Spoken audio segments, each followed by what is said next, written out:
Hello students, कैसे हैं आप सब। मैं कविता आईसीटी वर्चुअल क्लासेस में आपका स्वागत करती हूं और उम्मीद करती हूं आप सभी अच्छे होंगे और स्वस्थ होंगे। तो क्लास हम कंटिन्यू करेंगे चैप्टर नंबर 10, जिसमें आपने देखा था जो माइक्रोब्स होते हैं वो किस प्रकार से ह्यूमन के लाइफ में किस प्रकार से बेनिफिट उन्हें प्रोवाइड कराते हैं। तो इसमें हमने काफ़ी सारे जो टॉपिक थे वो कवर कर लिए थे। उससे आगे का जो टॉपिक है हम आज कंटिन्यू करेंगे। तो आइए चलते हैं स्मार्ट बोर्ड की तरफ। क्लास कल हमने पढ़ा था माइक्रोब्स इन ह्यूमन वेलफेयर, यानी कि जो ह्यूमन है उनकी डेली लाइफ में माइक्रोब्स किस प्रकार से हमारी हेल्प करते हैं। तो उसमें हमने जो सबसे पहला हमारे पास टॉपिक आया था वो आया था microbes in house hold product, यानी कि जो हमारे घर के जो प्रोडक्ट होते हैं उसमें माइक्रोब्स किस प्रकार से हमारी हेल्प करते हैं। तो सबसे पहला जो प्रोडक्ट हमारे पास आया था वो आया था कर्ड, यानी दही। दही में आपने क्या देखा, आपने देखा कि जो दही का जो फॉर्मेशन हो रहा है वो किसके द्वारा हो रहा है, एक माइक्रोब्स की हेल्प से हो रहा है। यहाँ पे जो कर्ड का जो फॉर्मेशन हो रहा है, मिल्क से जो दही बन रही है वहाँ पे एक माइक्रोब हेल्प कर रहा है। कौन सा माइक्रोब आपको बताया गया था, यहाँ पे बैक्टीरिया आपको बताया गया था जिसका क्या नाम है, लैक्टोबैसिलस। तो लैक्टोबैसिलस क्या करता है, लैक्टोबैसिलस यहाँ पे लैक्टिक एसिड प्रोड्यूस करता है दूध में और क्या करता है, मिल्क प्रोटीन का डाइजेशन करता है। यानी इसने क्या किया, मिल्क प्रोटीन का पार्शियली डाइजेशन कर दिया और लैक्टिक एसिड यहाँ पे प्रोड्यूस किया। धीरे धीरे क्या हुआ, जो बैक्टीरिया थे, बैक्टीरिया का जो नंबर था वो इंक्रीज होने लग गया और जो दूध था वो जमने लग गया और उससे क्या हुआ, फिर दूध से यहाँ पे दही का फॉर्मेशन हो गया। नेक्स्ट हमने क्या बात की थी, हमने कहा था कि जो दही होती है, दही में विटामिन B12 प्रेजेंट होता है और विटामिन B12 के आपको क्या क्या फंक्शन बताए गए थे। जो विटामिन B12 होता है वो आरबीसी के प्रोडक्शन के लिए इम्पॉर्टेंट होता है, प्लस जो ब्रेन का जो डेवलपमेंट होता है उसके लिए इम्पॉर्टेंट होता है। तो विटामिन B12 कहाँ पे पाया जाएगा, दही में पाया जाता है। और दही का फॉर्मेशन कैसे होगा, दही का फॉर्मेशन बैक्टीरिया की हेल्प से होता है और उस बैक्टीरिया का नाम क्या है, लैक्टोबैसिलस। साथ में हमने क्या देखा था, जो लैक्टोबैसिलस जो बैक्टीरिया है हमारे स्टमक में ये देखता है कि कहीं कोई डिजीज कॉजिंग माइक्रोब ना हो, यानी कि बीमारी को उत्पन्न करने वाला कोई माइक्रोब वहाँ पे ना हो। अगर कोई माइक्रोब ऐसा पाया जाता है तो उस माइक्रोब से वो फाइट करता है और हमारा जो डाइजेस्टिव ट्रैक है उसे डिजीज फ्री रखता है और माइक्रोब फ्री रखता है। तो आपके पास यहाँ से क्या आएगा कि जो कर्ड का जो फॉर्मेशन हो रहा है किस बैक्टीरिया के द्वारा हो रहा है। पहले तो आपके पास ये आ सकता है कि जो माइक्रोब्स है वो किस प्रकार का माइक्रोब है, आप कहेंगे वो बैक्टीरिया है। उस बैक्टीरिया का नाम क्या है, तो उस बैक्टीरिया का नाम है लैक्टोबैसिलस। सेकंड आएगा कि कर्ड में क्या प्रेजेंट होती है, कर्ड में विटामिन B12 प्रेजेंट होता है और विटामिन B12 के क्या क्या फंक्शन है। थर्ड क्या आता है कि ये क्या जो डाइजेस्टिव ट्रैक है वहाँ पे भी क्या आता है कि माइक्रोब से जो हानिकारक सूक्ष्म जीव होते हैं उनसे फाइट करता है। इसमें एक और क्वेश्चन आ सकता है कि जो जनरल जो नाम है बैक्टीरिया का वो क्या है, लैक्टिक एसिड बैक्टीरिया, यानी LAB। लैक्टिक एसिड बैक्टीरिया क्या है, कॉमन नेम है। स्पेसिफिक नेम क्या है, लैक्टोबैसिलस, यहाँ पे स्पेसिफिक नाम है। इसके बाद जो सेकंड हमारे पास प्रोडक्ट आया था वो आया था ब्रेड आया था। तो ब्रेड में हमने क्या बात की थी, कुछ ऐसे प्रोडक्ट होते हैं जिनमें हमें पोर्स देखने को मिलते हैं या छेद देखने को मिलते हैं। और वो छेद क्यों मिल रहे थे, क्योंकि यहाँ पे फर्मेंटेशन की प्रोसेस हो रही थी। अब फर्मेंटेशन आपको क्या बताया गया था, फर्मेंटेशन में क्या होता है, कोई शुगर है या फिर कोई स्टार्च है उसका क्या हो रहा है, एनारोबिक रेस्पिरेशन हो रहा है। एनारोबिक रेस्पिरेशन मतलब एनारोबिक यानी कि यहाँ पे ऑक्सीजन की एब्सेंस में हो रहा है, ऑक्सीजन यहाँ पे नहीं है और जो स्टार्च है, स्टार्च क्या हो रहा है, ब्रेक डाउन हो रहा है, टूट रहा है और उसका रेस्पिरेशन हो रहा है। तो जब ये रेस्पिरेशन हो रहा है तो इस यहाँ पे हमारे पास जो रिजल्ट आया, जो प्रोडक्ट बन के आया वो क्या आया, अल्कोहल आया प्लस CO2 हमारे पास आई। और किसकी प्रेजेंस में होती है फर्मेंटेशन की प्रोसेस, माइक्रोब्स की प्रेजेंस में होती है। तो फर्मेंटेशन की प्रोसेस में क्या हो रहा है, शुगर से अल्कोहल प्लस कार्बन डाइऑक्साइड का फॉर्मेशन हो रहा है एक माइक्रोब्स की प्रेजेंस में। तो ये जो फर्मेंटेशन की प्रोसेस है, ये ब्रेड का जो फॉर्मेशन होता है, ब्रेड को जब बनाया जाता है तो ये प्रोसेस वहाँ पे अप्लाई होती है। क्या हमने क्या कल देखा था, हमने देखा था कि जो ब्रेड का जो डो है उसमें एक माइक्रोब को ऐड कर दिया गया था। जब माइक्रोब को ऐड कर दिया तो उसने क्या किया, वो जो स्टार्च था, स्टार्च का एनारोबिक रेस्पिरेशन शुरू किया, यानी कि उसने क्या किया, ग्लूकोज से क्या बनाया, एथेनॉल बनाया और CO2 बनाई। अब जब CO2 बनाए तो वहाँ पे गैस का फॉर्मेशन हुआ, गैस के फॉर्मेशन हुआ तो गैस ने अपने लिए जगह बनाई, यानी कि डो के अंदर उसने अपने लिए जगह बनानी शुरू की, जिससे डो क्या था, फूल गया पूरा। तो यहाँ पे डो क्यों फूला, क्योंकि CO2 की क्या हो रही है, प्रोडक्शन हो रहा है, CO2 का उत्पाद यहाँ पे हो रहा है। प्लस हमें जो पोर देखने को मिले थे, जो छेद देखने को मिले थे, वो क्यों मिले थे, क्योंकि CO2 क्या हो रही है, जब CO2 का फॉर्मेशन हो रहा है, CO2 बन रही है, तो CO2 वहां से बाहर निकल रही है, यानी डो से बाहर निकल रही है, जो आपको किसके रूप में देखने को मिला, आपने देखा वहां पे पोर्स थे। तो यहाँ पे आपने क्या देखा, जो फर्मेंटेशन की प्रोसेस के द्वारा ब्रेड का जो डो है उसे फुलाया जा रहा है। और हमने क्या देखा, अल्कोहल भी वहां पे क्या हो गया, इवेपोरेट हो गया, और CO2 भी वहां पे इवेपोरेट हो गया, यानी कि उड़ गया। तो यहाँ पे हमने जिस माइक्रोब का यूज किया था वो क्या था, ईस्ट था। ईस्ट मैंने आपको बताया था, ईस्ट क्या है, फंगस है। और किस प्रकार का फंगस है, ये यूनिसेलुलर फंगस है। तो ईस्ट तो क्या है, एक पूरी क्या है, एक कैटेगरी का नाम है, ग्रुप को हम जनरली ईस्ट कह देते हैं। पर यहाँ पे जिस ईस्ट का यूज हो रहा है, यानी कि जिस ईस्ट से फर्मेंटेशन की प्रोसेस हो रही है, उसका क्या नाम आपको बताया गया था, सैकेरोमाइसिस सर्विसियाई। यानी कि आपको क्या याद रखना है, ईस्ट का नाम भी याद रखना है, क्या नाम है, सैकेरोमाइसिस सर्विसियाई। तो आपने क्या देखा, फर्मेंटेशन की प्रोसेस हो रही है, किस में हो रही है, ब्रेड का जो डो है उसमें हो रही है, किसके द्वारा हो रही है, ईस्ट के द्वारा हो रही है। ईस्ट का क्या नाम है, सैकेरोमाइसिस सर्विसियाई है। और प्रोडक्ट क्या बन रहा है, एथेनॉल प्लस CO2 बन रहा है। तो यहाँ पे आप देखेंगे ये दोनों ही क्या है, मेन प्रोडक्ट नहीं है, मेन प्रोडक्ट दोनों ही नहीं है, क्योंकि दोनों का क्या हो रहा है, इवेपोरेशन हो रहा है। आगे आप देखेंगे कि जब ये फर्मेंटेशन की प्रोसेस हो रही है तो वहाँ पे मेन प्रोडक्ट हमारे पास क्या आता है, एथेनॉल आता है, यानी कि अल्कोहल आता है।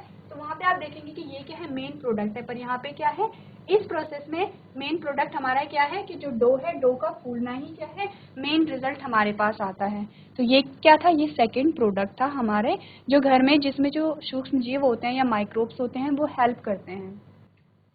नेक्स्ट हमारे पास आया था, हमने देखा था इडली और डोसा। तो इडली और डोसा का जो डो है वो भी इसी प्रकार फूलता है जिस प्रकार का ब्रेड फूलता है, बट डिफरेंस क्या है, वहाँ पे फंगस का यूज हो रहा है, वहाँ पे ईस्ट का यूज हो रहा है, यहाँ पे किसका यूज हो रहा है, बैक्टीरिया का यूज हो रहा है। यानी कि जब भी ब्रेड फॉर्मेशन, ब्रेड के फर्मेंटेशन की बात आती है तो वहाँ पे फंगस का नाम आता है, ईस्ट का नाम आता है। और जब भी इडली और डोसा के डो के फर्मेंटेशन की बात आती है तो किसका नाम आता है, यहाँ पे बैक्टीरिया का नाम आता है। इन दोनों में यही एक डिफरेंस है कि यहाँ पे क्या आ रहा है, एक जगह पे फंगस यूज हो रही है और दूसरी जगह पे क्या यूज हो रहा है, बैक्टीरिया यूज हो रहा है।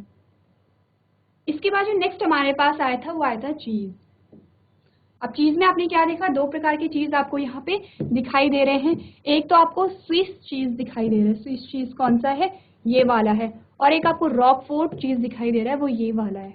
तो आप देखेंगे इस वाले चीज में जो आपको छेद दिखाई दे रहे हैं, यहाँ पे भी क्या हो रही है, फर्मेंटेशन की प्रोसेस हो रही है। यानी कि फर्मेंटेशन के द्वारा क्या हुआ, CO2 का प्रोडक्शन हुआ, CO2 जब बाहर निकली तो उसने यहाँ पे पोर्स का यानी छेद का फॉर्मेशन कर दिया। तो यहाँ पे आपको अलग अलग चीज का एग्जाम्पल क्यों दिया है, क्योंकि ये जो अलग अलग जो चीज है, जो आपके दो प्रकार की चीज दिखाई दे रहे हैं, वो अलग अलग माइक्रोब्स की हेल्प से इनका फर्मेंटेशन हो रहा है। तो सबसे पहले आप देखेंगे, cheese is produced by a fermenting bacteria called propionibacterium shermanii. अब क्या हो रहा है, अगर हम स्विस चीज की बात करें तो स्विस चीज का जो फर्मेंटेशन हो रहा है वो एक बैक्टीरिया के द्वारा हो रहा है और उसका क्या नाम है, प्रोपियोनिबैक्टीरियम शर्मानी। ये क्या है, ये स्विस चीज का फॉर्मेशन कर रहा है। अगर हम बात करें रॉकफोर्ट चीज की, तो रॉकफोर्ट का जो फर्मेंटेशन हो रहा है वो किसके द्वारा हो रहा है, फंगस के द्वारा हो रहा है। इसका मैंने आपको क्या नाम बताया था, रॉकफोर्टी करके एक फंगस है, उसके द्वारा क्या होता है, इस चीज का फॉर्मेशन होता है। तो आपने क्या देखा, स्विस चीज का फॉर्मेशन हो रहा है बैक्टीरिया से, और रॉकफोर्टी चीज का जो फॉर्मेशन हो रहा है वो हो रहा है फंगस से। अब यहाँ पे ये जो आपको ब्लैक डॉटेड में यहाँ पे दिखाई दे रही है, ये क्या है, ये फंगस है। तो आप कहेंगे कि हम फंगस वाली चीज को क्यों खाते हैं, तो आप देखेंगे कि different sorts of cheese are known based on their texture, taste and flavour. यानी यहाँ पे क्या होता है कि ये जो फंगस है, ये फंगस क्या प्रोवाइड करती है, स्पेसिफिक फ्लेवर यहाँ पे प्रोवाइड करती है चीज को। यानी कि फंगस का लगना इसे क्या करे, एक फ्लेवर दे रहा है, इसीलिए क्या हो रहा है, यहाँ पे फंगस का यूज हो रहा है और इस फंगस से क्या आपको एक अलग फ्लेवर देखने को मिल रहा है। तो आप क्या देखेंगे, अलग अलग प्रकार की चीज देखेंगे। किसके बेसिस पे? आपने देखा टेक्सचर के बेसिस पे, आपने देखा टेस्ट के बेसिस पे और फ्लेवर के बेसिस पे। तो ये आपने जाना कि अलग अलग जो माइक्रोब्स होते हैं वो अलग अलग प्रकार की चीज का यहाँ पे फॉर्मेशन कर रहे हैं। के बाद जो नेक्स्ट हमारे पास टॉपिक आता है वो आता है टॉडी ड्रिंक। अब यहाँ तक की बात हमने कल कर ली थी।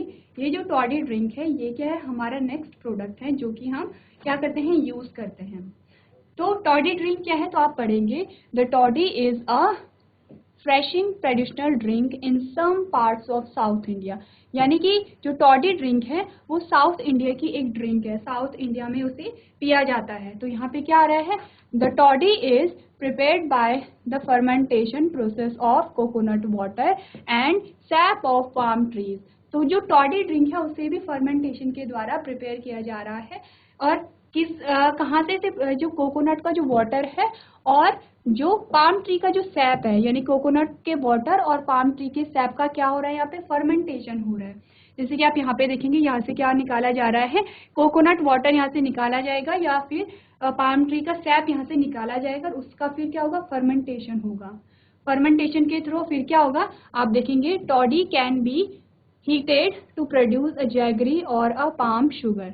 अब इसे क्या आप हीट कर सकते हो जैगरी प्राप्त करने के लिए या पाम शुगर को प्राप्त करने के लिए। तो यहाँ पे क्या आ रहा है, यहाँ पे जो टॉडी जो ड्रिंक है कहाँ पे फेमस है, यह साउथ इंडिया में फेमस है। और यहाँ पे भी क्या आ रहा है, यहाँ पे भी फर्मेंटेशन के प्रोसेस के द्वारा एक ड्रिंक तैयार की जा रही है। तो प्रोसेस में देखेंगे आप, तो आप पढ़ेंगे toddy undergo fermentation left for a few hours with the help of naturally occurring yeast to form a beverages containing about a 6% alcohol। यानी कि यहाँ पे क्या आ रहा है कि जो टॉडी होता है, यानी कि इन्होंने क्या किया, यहाँ से एक्सट्रैक्ट किया, निकाला, क्या निकाला, कोकोनट का वाटर निकाला या पाम ट्री का सैप निकाला।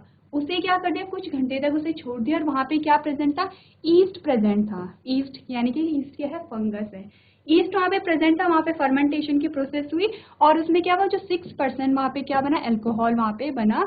और इस प्रकार से क्या हुई, जो टॉडी ड्रिंक थी वो वहाँ पे प्रिपेयर हुई। आपको इमेज में दिख सकता है कि यहाँ पे क्या हो रहा है, यहाँ पे रॉ मटेरियल निकाला जा रहा है, कोकोनट वाटर या फिर पाम ट्री का सैप निकाला जा रहा है। उसमें क्या हो रही है, फर्मेंटेशन की प्रोसेस हो रही है, किसके द्वारा, ईस्ट के द्वारा यहाँ पे हो रही है और टॉडी ड्रिंक का यहाँ पे फॉर्मेशन हो रहा है। तो ये आप अपनी कॉपी में नोट करेंगे क्योंकि आपकी बुक में दिया गया है टॉडी ड्रिंक के बारे में, दही के बारे में, ब्रेड का जो फॉर्मेशन हो रहा है वो कैसे हो रहा है, डोसा इडली का फॉर्मेशन कैसे हो रहा है, या फिर जो चीज़ है, चीज़ फॉर्मेशन में कौन कौन से माइक्रोब शामिल है। तो आप ये सारे ही जो पॉइंट्स है इसे अपनी कॉपी में नोट डाउन करेंगे।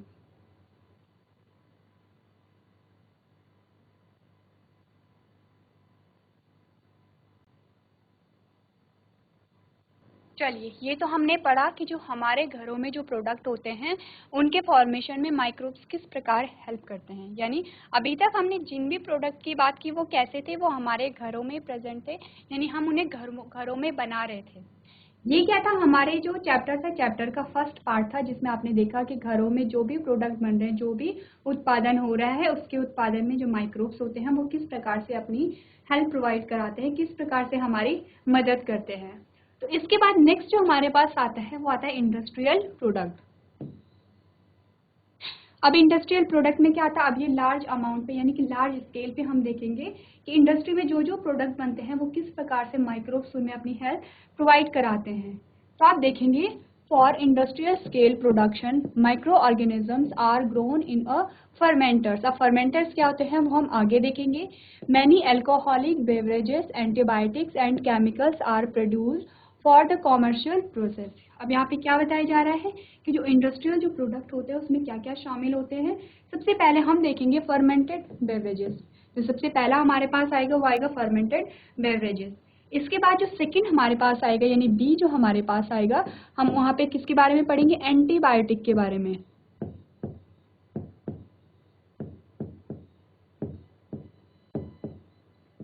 सेकंड हमने क्या पढ़ेंगे कि एंटीबायोटिक्स का जो प्रोडक्शन हो रहा है वो उसमें जो माइक्रोब्स होते हैं किस प्रकार से अपनी हेल्प प्रोवाइड करा रहे हैं। ये जो प्रोडक्शन हो रहा है ये इंडस्ट्रियल स्केल पे हो रहा है, यानी बड़े स्केल पे हो रहा है।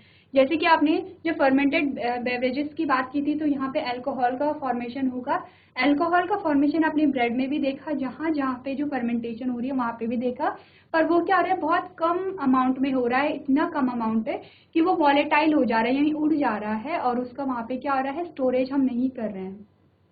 सबसे पहले हम पढ़ेंगे फर्मेंटेड बेवरेजेस के बारे में, सेकंड हम पढ़ेंगे एंटीबायोटिक्स यानी कि जो बी होगा, और सी हम पढ़ेंगे जो कुछ केमिकल्स होते हैं।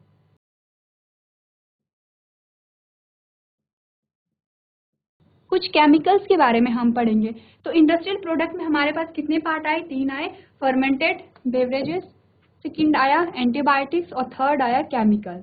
तो सबसे पहले हम बात करेंगे जो फर्मेंटेड बेवरेजेस होते हैं वो क्या होती हैं।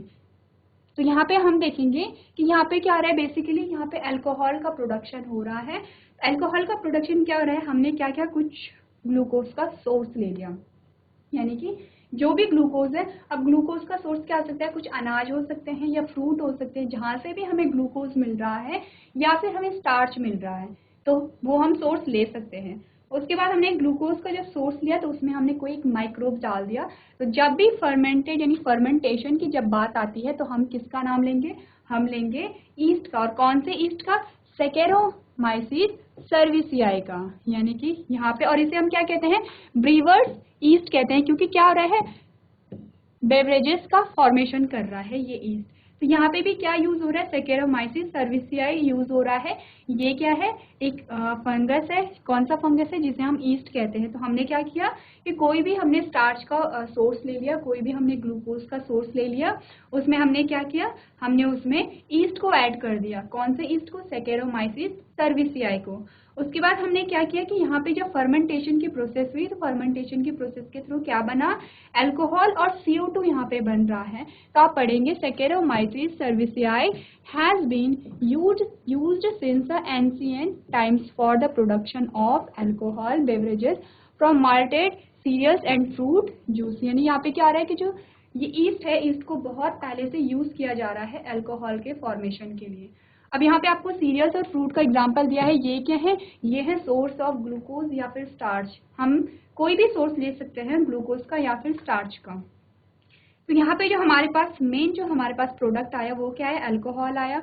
हमारे पास क्या आया, अल्कोहल यहाँ पे आया। अल्कोहल क्या है, मेन प्रोडक्ट होगा यहाँ पे, क्योंकि यहाँ पे अल्कोहल के फॉर्मेशन के लिए ही फर्मेंटेशन की प्रोसेस यहाँ पे की जा रही है।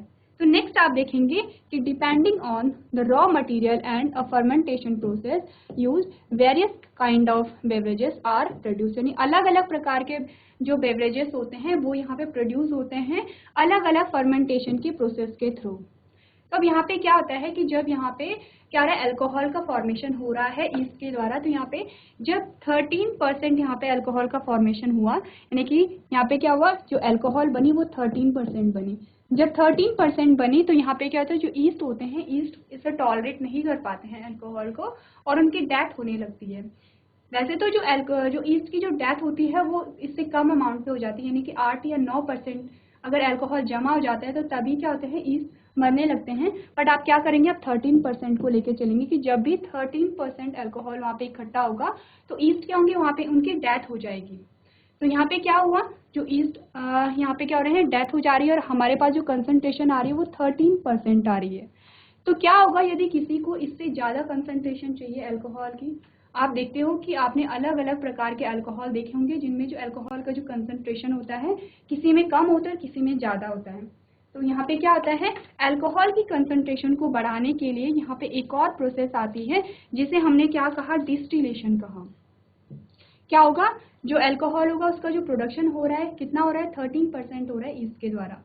अब यहाँ पे क्या होगा कि जब अगर इसकी कंसंट्रेशन बढ़ानी है अल्कोहल की, तो डिस्टिलेशन के द्वारा क्या होगा, उसकी कंसंट्रेशन को बढ़ाया जाएगा। तो डिस्टिलेशन क्यों करते हैं, to increase the concentration of alcohol, यानी अल्कोहल की मात्रा को बढ़ाने के लिए यहाँ पे डिस्टिलेशन करते हैं। तो आपके पास अब अलग अलग एग्जाम्पल आते हैं कि कौन सा जो डिस्टिलेशन के थ्रू कौन सी अल्कोहल आपके पास आती है, कौन से बेवरेजेस आपके पास आते हैं, और डिस्टिलेशन के बिना कौन से बेवरेजेस आपके पास आते हैं। तो सबसे पहले आपने क्या देखा, विदाउट डिस्टिलेशन आपके पास क्या आई, वाइन आया और बियर आई। और डिस्टिलेशन के थ्रू आपके पास क्या है, विस्की, रम और ब्रांडी है। यानी कि जो डिस्टिलेशन के थ्रू आपको प्राप्त हो रही है उसमें अल्कोहल का जो कंसंट्रेशन है, अल्कोहल की जो मात्रा है वो क्या है, ज़्यादा है। और जो विदाउट डिस्टिलेशन आपके पास आ रहा है उसमें जो अल्कोहल का जो कंसंट्रेशन है वो क्या है, कम है। तो इसके साथ ही आपके पास एक वर्ड आया था फर्मेंटर्स। फर्मेंटर्स क्या होते हैं, फर्मेंटर्स वो होते हैं जिसमें फर्मेंटेशन की प्रोसेस होती है, यानी जो बड़े बड़े जो बर्तन होते हैं, आप अपनी बुक में इमेज देखेंगे तो आपको बड़े बड़े वेसल्स दिखाई देंगे, बड़े बड़े बर्तन दिखाई देंगे, उसे हमने क्या कहा, फर्मेंटर्स कहा। तो यहाँ पे क्या हो रहा है, फर्मेंटर्स में फर्मेंटेशन की प्रोसेस हो रही है। तो आप देखेंगे आपके पास एक इमेज है, आपने क्या देखना है, अल्कोहलिक बेवरेजेस देखने हैं। ये क्या होते हैं, दो प्रकार से हमें प्राप्त होती हैं। यानी कि यहाँ पे क्या है, स्टार्च का अलग अलग हमारे पास क्या आ रहा है, सोर्स आ रहा है। पहला है फ्रूट है, दूसरा ग्रेन है। अब फ्रूट से भी क्या होती है, दो प्रकार की बेवरेजेस आपको देखने को मिलेगी, फर्मेंटेड और डिस्टिल्ड। और ग्रेन से भी आपको दो प्रकार की देखने को मिलेगी। तो फ्रूट से जो फर्मेंटेड जो अल्कोहल बनता है वो वाइन है, और जो डिस्टिल्ड बनता है वो क्या है, ब्रांडी है। जो ग्रेन से जो फर्मेंटेड बनेगा वो बियर बनेगा, और ग्रेन से जो डिस्टिल बनेगा वो क्या बनेगा, विस्की बनेगा। तो आपको ये चार्ट याद नहीं करना है, आप सिंपली इन दो लाइनों को याद रखेंगे कि विदाउट डिस्टिलेशन आपके पास क्या क्या मिल रहा है, आपको वाइन और बियर मिल रहा है, और विद डिस्टिलेशन आपको क्या मिल रहा है, विस्की, रम और ब्रांडी आपको मिल रही है। तो ये जो सारे जो पॉइंट्स हैं इसे आप अपनी कॉपी में नोट करेंगे। साथ ही आपको क्या याद रखना है कि यहाँ पे जो अल्कोहल क्या है, हमारा मेन प्रोडक्ट है। प्लस यहाँ पे कौन सा माइक्रोब यूज हो रहा है, ईस्ट हो रहा है, जिसे मैंने कहा था यूनिसेलुलर फंगस है ये, और इसका क्या नाम है, सैकेरोमाइसिस सर्विसियाई। तो ये जो सारे जो पॉइंट्स हैं इसे आप अपनी कॉपी में नोट डाउन करेंगे।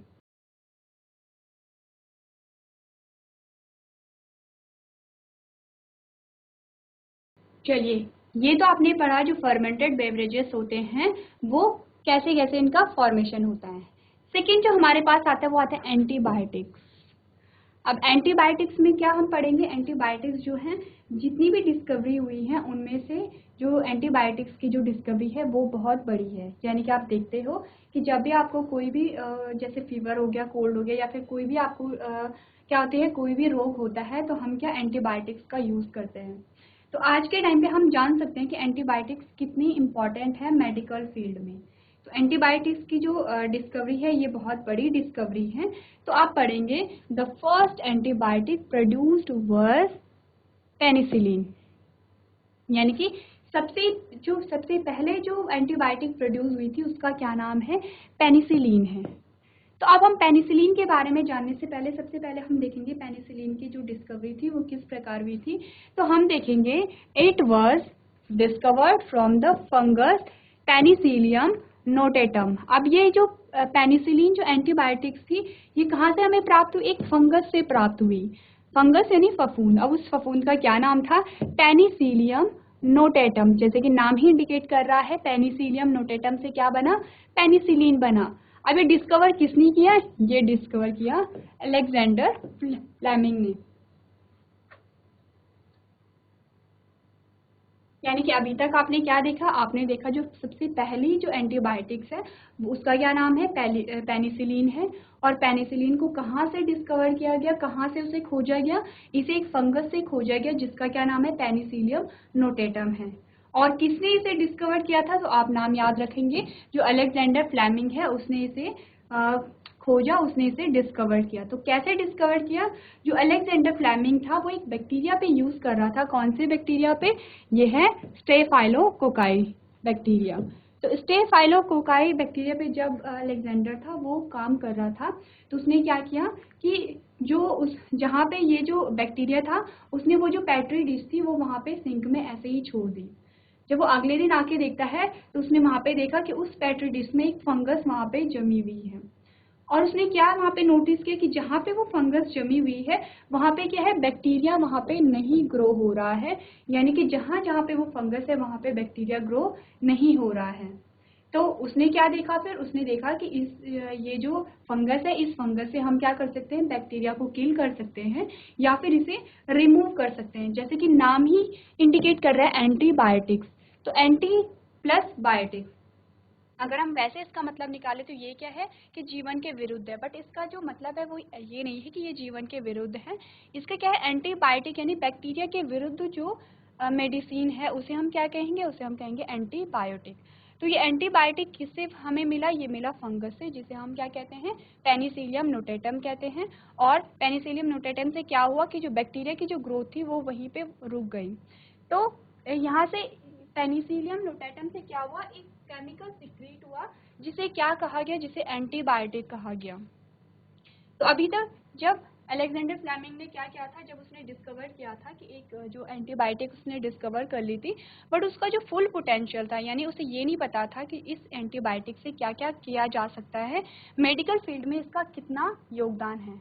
तो अभी तक उसने सिर्फ ये डिस्कवर किया कि एक एंटीबायोटिक है और इससे जो बैक्टीरिया की ग्रोथ को रोका जा सकता है। तो उसके बाद क्या हुआ कि दो साइंटिस्ट हमारे पास आए, उन्होंने क्या किया, उन्होंने देखा कि जो एंटीबायोटिक्स का जो फुल पोटेंशियल क्या किया, उन्होंने उसे खोजा। तो आप देखेंगे, हार्वर्ड, फ्लोरी एंड ऑन Chain extracted and produce the antibiotic. यानी कि क्या हुआ, इन दोनों साइंटिस्ट ने क्या किया कि एंटीबायोटिक्स को फुली डिस्कवर तो ये हो गया था, बट उसका फुल पोटेंशियल वहाँ पे निकाला, फुल जो यूज था वो उसे निकाला। नेक्स्ट आप देखेंगे, it was used during World War second to treat American soldier. तो ये कब की बात चल रही है, जब वर्ल्ड वॉर सेकेंड चल रहा था, यानी द्वितीय विश्व युद्ध चल रहा था। तो जब एंटीबायोटिक का यहाँ पे डिस्कवरी हुई, तो जो अमेरिकन सोल्जर थे उनका यहाँ पे ट्रीटमेंट कराया गया, किससे, इन्हीं एंटीबायोटिक से। तो फिर क्या हुआ, तीन जो साइंटिस्ट यहाँ पे हमारे पास आए, फ्लोरी, चेन और फ्लेमिंग, इन तीनों ने क्या किया, इन तीनों ने मिलकर क्या किया, एंटीबायोटिक्स का फॉर्मेशन किया। जिसमें से जो फ्लेमिंग था, सबसे पहले उसने डिस्कवर किया, उसने देखा कि यहाँ पे क्या हो रही है, एक फंगस के द्वारा हम जो बैक्टीरिया की ग्रोथ को रोक पा रहे हैं। और जो दो साइंटिस्ट थे, जिसमें कौन कौन आए, जिसमें फ्लोरी और चेन आया, उसने क्या किया, एंटीबायोटिक्स के फुल पोटेंशियल को लोगों को बताया, यानी कि फुल पोटेंशियल की इसका हम कहाँ कहाँ पे यूज कर सकते हैं। बाद में क्या हुआ, इन तीनों को क्या मिला, इन तीनों को नोबेल प्राइज मिला, किस लिए, एंटीबायोटिक्स की डिस्कवरी के लिए इन्हें क्या मिला, यहाँ पे नोबेल प्राइज मिला। तो आपके पास एक एग्जाम्पल है एंटीबायोटिक्स का, एरिथ्रोमाइसिन कहाँ से प्राप्त किया जाता है, स्ट्रेप्टोमाइसिन एरिथ्रस से, और किस चीज के इलाज के लिए यूज किया जाता है, टाइफाइड के लिए, वूपिंग कफ के लिए और डिप्थेरिया के लिए। तो आपने क्या देखा एंटीबायोटिक्स में, आपने देखा एंटीबायोटिक्स क्या होती हैं, एंटीबायोटिक्स को कहाँ से यूज, सबसे पहले जो एंटीबायोटिक्स का आप नाम याद रखेंगे, दैट इज पेनिसिलिन। कहाँ से प्राप्त हुई, फंगस से हमें प्राप्त हुई है। कौन सी फंगस से हमें प्राप्त हुई है, उसका भी आपको नाम याद रखना है, वो है पेनिसिलियम नोटेटम। थर्ड जो बात आप याद रखेंगे कि जो एंटीबायोटिक्स था सबसे पहले किसने डिस्कवर किया, तो अलेक्जेंडर फ्लेमिंग का नाम याद आएगा। और ये भी आपको याद रखना है कि उसने कैसे उसे डिस्कवर किया, जब वो एक बैक्टीरिया पे वर्क कर रहा था, और उस बैक्टीरिया का नाम भी आपको याद रखना है कि वो स्टेफाइलोकोकाई नाम के बैक्टीरिया पे क्या कर रहा था, काम कर रहा था, जिससे उसे पता चला कि यहाँ पे एक फंगस क्या हुआ, एक फंगस यहाँ पे उग गया है, जो क्या कर रहा है, बैक्टीरिया की ग्रोथ को यहाँ पे इनहिबिट कर रहा है। नेक्स्ट आपने याद रखें, जो फुल पोटेंशियल बताया था एंटीबायोटिक्स का, वो किसने बताया था, चेन और फ्लेमिंग ने बताया था। और इन तीनों को ही 1945 में क्या मिला था, नोबेल प्राइज मिला था एंटीबायोटिक्स की डिस्कवरी के लिए। तो यहाँ पे एंटीबायोटिक्स का जो यहाँ पे डिस्कवरी हुई थी, वो कैसे हुई है, बाय चांस। यानी कि जो अलेक्जेंडर था वो काम तो किस पे कर रहा था, बैक्टीरिया पे कर रहा था, लेकिन उसे क्या मिला, उसे एंटीबायोटिक्स यहाँ पे मिले। तो इस प्रकार की खोज को हम क्या कहते हैं, सेरेंडीपिटी कहते हैं। यानी इस प्रकार की खोज को हमने क्या कहा, जो बाय चांस हमें मिली है, सेरेंडीपिटी।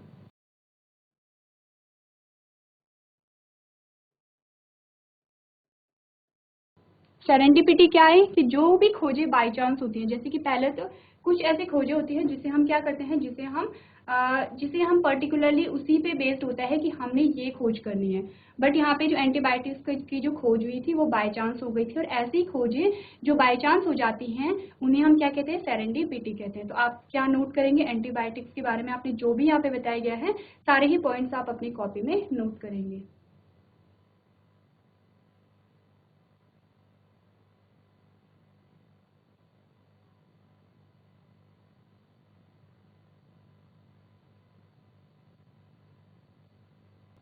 चलिए, इसके बाद जो नेक्स्ट हमारे पास टॉपिक आता है वो आता है एंजाइम्स एंड केमिकल्स। तो हम किसके बारे में अभी तक बात कर रहे थे, हम देख रहे थे जो भी इंडस्ट्रियल प्रोडक्ट होते हैं, तो इंडस्ट्रियल प्रोडक्ट के फॉर्मेशन में किस प्रकार जो माइक्रोब्स होते हैं वो हमारी हेल्प करते हैं।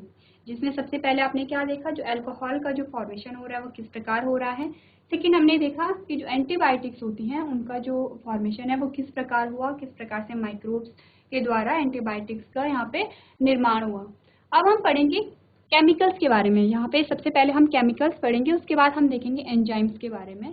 तो केमिकल्स के बारे में आप देखेंगे various chemicals organic acids are produce using micro organisms. कुछ जो बहुत सारे जो केमिकल्स होते हैं, बहुत सारे एसिड्स होते हैं, उनका प्रोडक्शन कैसे होता है, कुछ माइक्रोब को यूज करके। तो आपके पास क्या है, आपके पास कुछ एग्जाम्पल दिए गए हैं और आपको याद रखना है कि कौन सा जो एसिड है, कौन सा जो केमिकल है, किस माइक्रोब से वो प्राप्त होता है। सबसे पहले हमारे पास क्या आया, सिट्रिक एसिड आया। सिट्रिक एसिड कहाँ से हमें मिलता है, एस्परजिलस नाइगर से। आपको याद रखना है सिट्रिक एसिड किस माइक्रोब से मिला है, उसका नाम है एस्परजिलस नाइगर।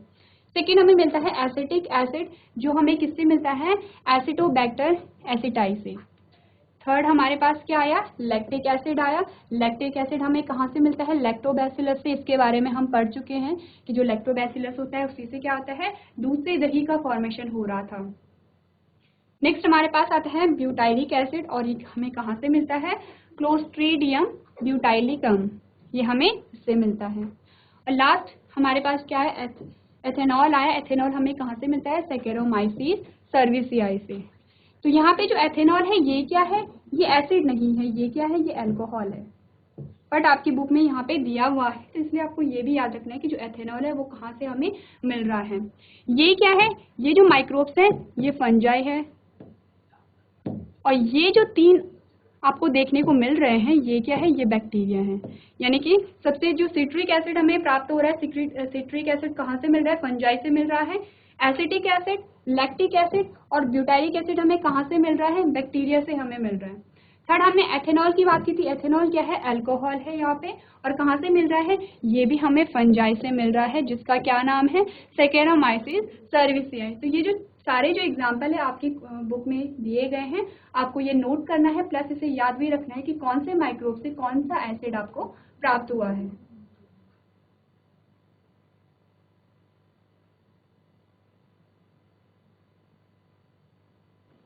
सो क्लास, आज आपने पढ़ा कि जो माइक्रोब्स होते हैं वो किस प्रकार से इंडस्ट्रियल प्रोडक्ट के फॉर्मेशन में हमारी हेल्प करते हैं।